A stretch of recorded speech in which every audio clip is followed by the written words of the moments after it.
میری بیوی 8 ماہ کی حاملہ تھی جب میں گرمی کی وجہ سے دوستوں کے ساتھ مری چلا گیا۔ میں ابھی مری میں ہی تھا جب مجھے خبر ملی کہ سیڑھیوں سے گر جانے کی وجہ سے میرے بچے اور بیوی کا انتقال ہو گیا۔ یہ سنتے ہی میری جان نکل گئی اور میں روتے ہوئے اگلے روز واپس گھر آ گیا۔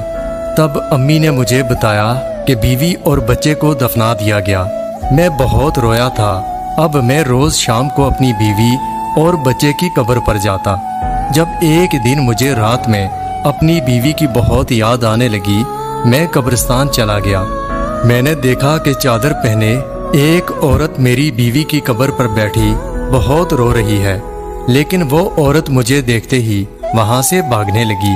میں بھی اس کے پیچھے بھاگا اور جیسے ہی میں نے اس کی چادر کھینچی، میرے تو جسم سے جان نکل گئی۔ دل کرتا ابھی زمین پھٹے اور میں اس میں دفن ہو جاؤں، کیونکہ میرا نام حمید ہے اور میں ایک انجینئر ہوں۔ میری عمر 32 سال ہے۔ میں ایک کامیاب زندگی بسر کر رہا تھا۔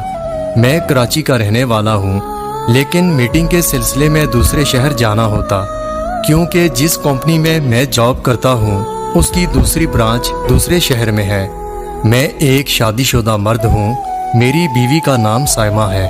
سائمہ اور میری ملاقات ایک بزنس میٹنگ میں ہوئی۔ وہ بھی ایک انجینئر ہے اور ہماری کمپنی کی دوسری برانچ جو کہ لاہور میں تھی، میری بیوی وہاں جاب کرتی تھی۔ 2 سال پہلے جب میں لاہور گیا تو وہاں میری ملاقات سائمہ سے ہوئی۔ پھر ہماری دوستی اور پھر دوستی محبت میں بدل گئی۔ تبھی ایک روز مجھے سائمہ کا فون آیا۔ میں اس وقت کراچی میں تھا۔ اس نے روتے ہوئے مجھے بتایا کہ اس کی امی اور بھائی اس کا نکاح کر رہے ہیں۔ وہ بہت رو رہی تھی اور اس کی یہ بات سنتے ہی میں بھی پریشان ہو گیا۔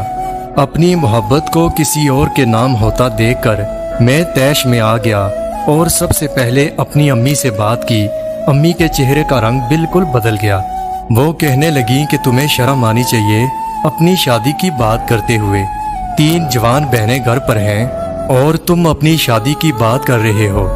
اس لڑکی سے کہو کہ وہ 5 سال انتظار کرے، اس سے پہلے میں تمہاری شادی نہیں کروں گی۔ امی کی یہ بات سنتے ہی میں حیران ہوا، کیونکہ اس وقت میں 25 سال کا تھا۔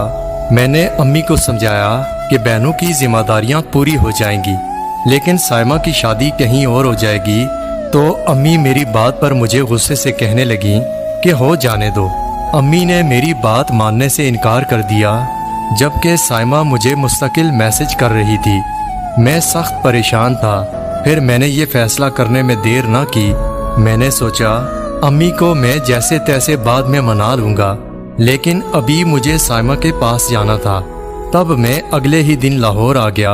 میں نے ان کے گھر والوں سے ملنے کی بات کی تو اس نے صاف انکار کر دیا۔ کہنے لگی کہ ہمارے گھر والے نہیں مانیں گے۔ پھر سائمہ اور میں نے کورٹ میرج کر لی۔ جب میں اسے اپنے ساتھ کراچی لے کر گیا تو میری ماں اسے دیکھتے ہی پتھر ہو گئی۔ ان کے چہرے کا رنگ زرد ہو گیا